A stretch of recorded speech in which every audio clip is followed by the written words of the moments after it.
vas-tu, mon Alex? Eh bien, alors est-ce que tu as pu acheter ton billet de train? Impossible. Il était chargé le train? Il était trop chargé, il était il y a trop de monde dedans, je suis resté sur le quai. J'ai réussi à trouver une petite place sur le toit. Oui, avec 2-3 paquets. Ouais, on était tous là. Bonjour à vous. Salut à tous. J'espère que vous avez passé une excellente semaine. Et un bon week-end, j'espère. Toujours mon ami Julien. Pour les fondamentaux et Alex. Pour la technique. Allez, c'est parti. On va commencer. Allez, on fait un petit clin d'œil vite fait. Ça, je trouve que ça résume très bien ce qui est en train de se passer à Keirou, la bise. Bon, mais voilà, on croyait être sorti du tunnel. Bon, mais je sais pas si vous le voyez. Eh oui, parce que c'est vrai que ce qu'on a vu, on s'est fait la petite remarque sur Twitter, Alt Season, Started, blabla. Qu'est-ce que ça forcément ça amène? Ça amène toujours un petit peu de, il y a trop de monde qui est bullish, forcément. Voilà, et tout le monde s'est cru sorti du tunnel, donc ça m'a fait beaucoup rire. Voilà, et voilà. Donc qu'est-ce qu'on voit? Alors ça c'est aujourd'hui. Bon, la semaine, vous l'avez vu comme nous. La semaine, elle était propre, très belle, je te la mets. On s'est vu en vendredi. Vendredi, hein, ouais. Oui, voilà, donc c'est toujours Inge, Inge. Arb, machin, ça casse tout. Casper, comme d'habitude, c'est mon petit chouchou. Il faisait partie, ceux qui n'ont pas vu notre top 5 crypto pépites. Vous avez choisi 5 cryptos qu'on avait sortis du lot, mais on en avait une quinzaine vraiment qui étaient parmi nos préférés. Et il y avait bien sûr Casper. Il y en avait une qu'on va vous présenter en fin de vidéo, des petites altes toutes chaudes, toutes pétillantes, prêtes à exploser. Par contre, qu'est-ce qu'on avait d'intéressant? Bon, il y a Elon Musk qui a encore fait des siennes. Ah ben ouais, parce qu'il nous a sorti, alors attendez, c'est AI Apt OTT, donc forcément il y a tout le monde qui s'est dit, j'ai entendu quelque chose. Ouais, c'est Aptos. C'est Aptos. Eh ben faux, ça n'avait rien à voir. Donc voilà, pas énormément il n'y a de pas news, grand chose, cette semaine. on est d'accord, forcément. Ce qui est un petit peu plus intéressant, je vous avais mis ça, je crois que c'était samedi ou dimanche. Non, c'était dimanche. Je m'étais levé le matin pour faire mes petits calculs. En fait, c'est super intéressant. Je vous l'agrandis. On voit que durant les sessions US, donc c'était de début mars jusqu'à vendredi, on avait les sessions US qui étaient vendeuses. Elles ont fait évoluer le prix du BTC de moins 19%, alors que les sessions asiatiques, elles, l'ont fait évoluer de 15%.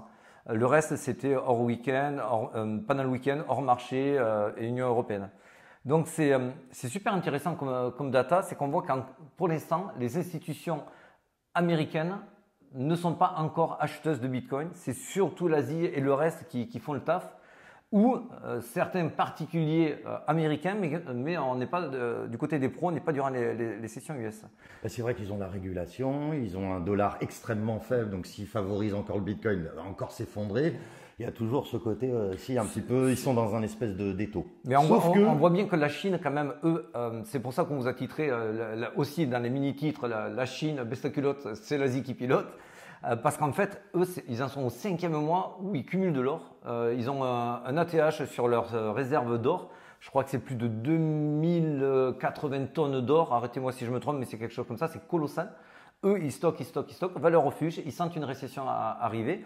Ils font pareil avec le Bitcoin. Alors oui. Ça, c'est intéressant. Et d'ailleurs, je l'ai appris aussi tout à l'heure, la majorité de la dette française, c'est les Chinois aussi. C'est les Chinois aussi. Donc, mais à Macron, calme-toi. D'ailleurs, on a Wood. De Ark Invest. Oui, d'Ark Invest qui titre que d'ailleurs Bitcoin et Ethereum, pour elle, c'est une valeur refuge. Elle s'est rarement trompée. Nous, c'est ce qu'on vous dit depuis des semaines aussi. Ouais. On sent que c'est en train de basculer en valeur refuge. Alors, paniquez pas parce que même si effectivement cette nuit, on a eu un mouvement des whales, vous voyez les whales en bleu ici, qui ont vendu beaucoup et qui sont encore en train de vendre maintenant, vous inquiétez pas, ça fait partie du train qu'on veut délester. On va vous en parler de toute façon plus en détail dans l'analyse Bitcoin qui va suivre. Donc on est toujours dans 14, la Bitcoin season, prêt à basculer sur l'altcoin season. Donc on est à 14 là, comme tu dis. C'est vrai qu'on a vu qu'on commence à voir un peu les retracements là sur la dominance Bitcoin. C'est ce qu'on veut voir. C'est ce qu'on veut voir là. Voilà. Tu vois, je te l'avais mis ici. Chaque bougie est une semaine des deux côtés. On a à gauche donc la dominance. Pour ceux qui ne savent pas ce que c'est la proportion d'argent qui va dans le Bitcoin. Donc c'est en pourcentage. Là, on a méché à 49 et maintenant on est à 46, entre 46 et 47. On voit qu'on a tapé sur la résistance et qu'on va redescendre. C'est ce que l'on espère et on aimerait dans le même temps, ça c'est à droite, que l'Ethereum surperforme le Bitcoin. Tout à fait. Effectivement, lui, il a tapé son support ici dans les mêmes marges de temps pour repumper. C'est exactement ce qu'on vous avait dit et espéré pour pouvoir sentir les frémissements de l'alt season. Et c'est vrai que vous pouvez regarder aussi, si vous voulez faire un petit exercice, vous regardez votre coin préféré face au Bitcoin. Vous allez voir s'il est prêt à partir ou si ça continue à dump. Et c'est pas Pour ceux qui ne savent pas, c'est très simple. Vous tapez sur TradingView ARB/BTC, BTC, je ne sais pas, voilà. tout ce que vous préférez. Et vous le regardez par rapport au Bitcoin, ça donne une belle idée. Ce qui nous donne, ça ce sont nos ouvreurs, sachez-le, il y a les gros jetons, les large cap que sont Litecoin à gauche, au milieu Link, BNB à gauche, au milieu Link et à droite à Litecoin, ce sont vraiment les tontons comme nous. Ouais, et je vois que Link, là même, il est encore plus fort que les autres là. En fait, voilà, ce qu'on veut voir, c'est on veut les voir en phase de maturité. Bien sûr, on est en semaine. Bien sûr, ça peut redescendre légèrement sur le milieu du canal si le Bitcoin retrace encore un petit peu. Et encore, retracement, je vais vous éclaircir ce mot. Pour l'instant, on ne peut pas du tout parler de retracement. Et donc là où on va être très attentif, c'est qu'on sent qu'ils sont sur le point de percer leur résistance. Et une fois qu'ils auront percé leur résistance, donc c'est les large cap qui vont en profiter, puis les middle cap et les low cap. Donc, ce qui ne veut pas dire qu'un middle cap ou un low cap, là en ce moment, il ne peut pas monter. Mais ça, malheureusement, c'est très compliqué à voir puisqu'il y a beaucoup de tokens à voilà. Et ce qui est sûr, c'est que ça, eux, ils vont ouvrir la voie et montrer le chemin. D'ailleurs, du coup, on va passer à l'analyse de Bitcoin. Allons-y.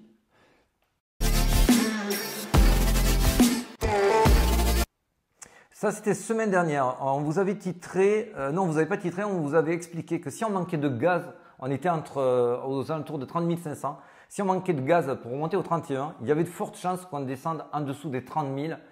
Justement pour un petit peu vous secouer le cerveau, la fameuse bouteille d'Orangina. Fameux, on vous vend quelque chose à 10 € ou à 9,99, ben là c'est la même chose, c'est 30 000 où vous dites ah c'est bien, et là c'est 29, ah c'est pas bien. C'est moins et bien. là ça commence à faire peur. Seuil psychologique. Au-delà de 30, les gens sont bullish, en dessous de 30, les gens sont bearish. Il y a un seuil psychologique. On vous l'avait dit qu'on risquait à s'installer en dessous des 30 000 pour vous faire peur, pour alléger le train, pour couper un petit peu les leviers sur les altcoins. Parce que c'est vrai qu'on le lit beaucoup là en ce moment. J'envoie du levier, et ça, il faut pas qu'on voit ça. Donc, moi je déteste.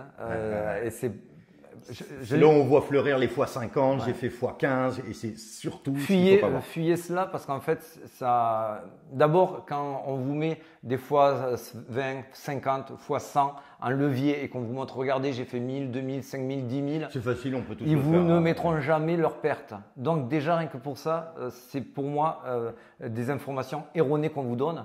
Mais surtout pour moi le plus grave c'est que des jeunes qui débarquent là-dedans en disant ah ouais c'est super bullish, ah lui il a gagné beaucoup d'argent, sans trop réfléchir il va vouloir limiter et c'est là où il va se prendre une grosse. C'est vrai qu'un long en x10 ou x20 ou x25 ou le contraire en short, on peut le liquider extrêmement rapidement pour ceux qui connaissent. Alors aujourd'hui, puisque c'est un petit peu dévissé, on voit, ça aussi ça me fait beaucoup rire, les influenceurs qui hier étaient tous bullish, maintenant sont tous bearish, après demain ils seront tous bullish. Bon, c'est normal, il faut avoir un scénario, il faut avoir une lecture et un narratif. Il faut s'y tenir. Et sur ce narratif, nous, on n'est pas borné sur le nôtre, c'est juste donner des seuils pour l'invalider. Aujourd'hui, on n'est absolument pas en phase d'invalider notre scénario qui est pour l'instant bullish. On peut parler il y a 3 flux haussiers en général. Et quand on parle de flux, on a fait le premier jusqu'à 25 000, on a retracé à 20 000, là on est remonté jusqu'à 31.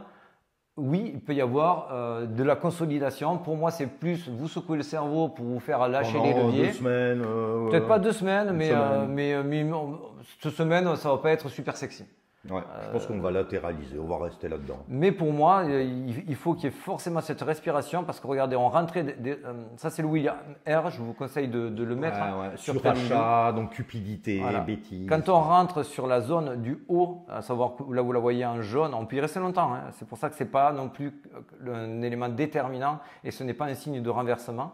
Mais là, on y était rentré. Donc, ça veut dire que potentiellement, le Bitcoin a besoin un petit peu de souffler. Il a fait un bon petit sprint. Et puis, c'est vrai, depuis le début de l'année, il a quand même bien monté. Il faut le laisser un petit peu respirer. Exactement. Donc, il n'y a rien de grave.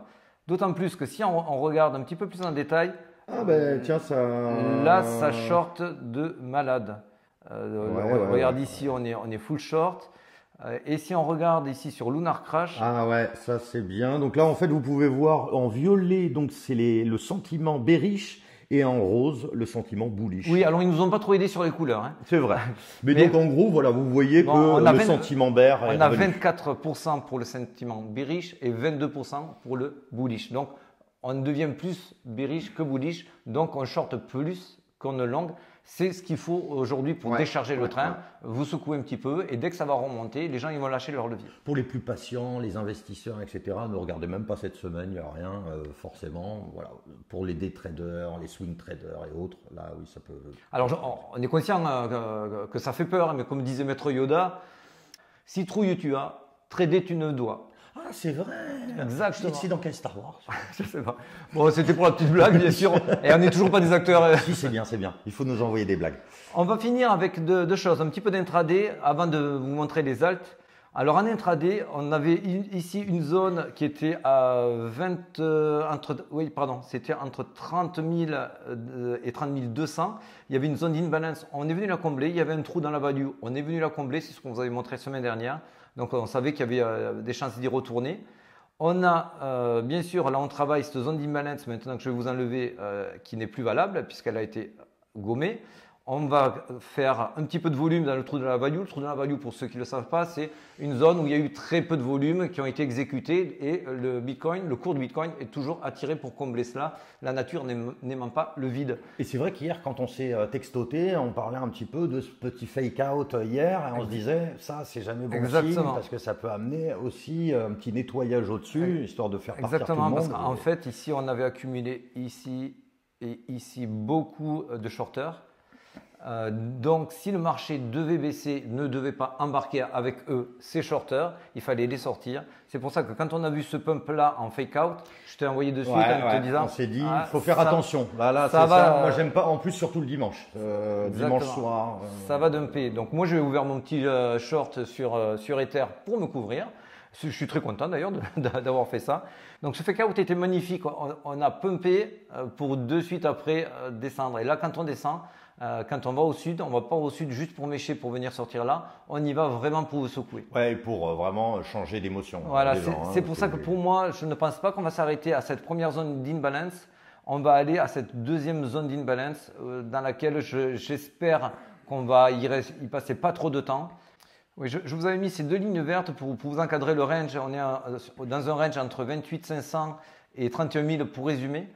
Alors, le scénario, moi, qui commencerait à me poser des soucis, voire à invaliderait, c'est si on s'installe. Alors, qu'on aille chercher ces creux, tu me posais la question. Hein, si on va chercher ces creux-là, ça ne me dérange pas si on y fait une mèche de la mort et qu'on en reparte très vite.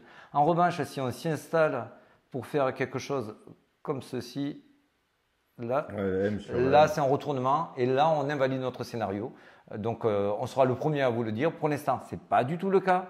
Pour l'instant, c'est totalement normal et naturel. On manque de gaz. On va chercher les liquidités là où elles sont.